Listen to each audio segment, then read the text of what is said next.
Look, human beings, we can't help ourselves but compare ourselves to others. Comparison is the deadliest thing we can do to ourselves because we will always come up short. All it does is exaggerate all of our insecurities. It's okay to enjoy other people's success. Let them live their lives and you live your life. Oh, and by the way, they're curating their social media. That's not really their life. And so you're making decisions based on how you feel, based on their curated things. I know, I've talked to so many millennials. I know somebody who's out of work, really depressed, and yet she goes and does all these things so she has the appearance of this amazing, successful life. She may be making those decisions based on what her friends, who knows what sort of weird, twisted, exaggerated, circle of depression this is forming. Go back to the rules of the infinite game.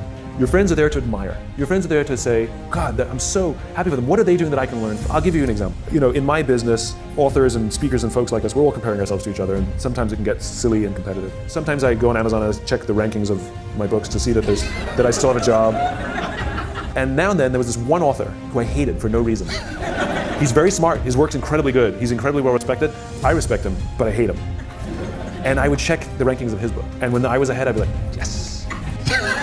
And when he was ahead, I was like, right? It would drive me crazy. And I had this weird abstract competition. Same thing, right? Social media happened to be Amazon rankings. And I would check in all the time. I'd always check in, mine, his, nobody else, just mine and his. I was at an event and we were interviewed together on the same stage. And the interviewer decided to let us introduce each other. I went first. I had to introduce him. And this is what I said. I looked at him and I said, you make me very insecure. I said, because all of your strengths are all of my weaknesses. And every time I see you do well, it just reminds me what I'm bad at. That's how I opened up. He turned to me and he said, funny, I feel the same way about you. And now we love each other.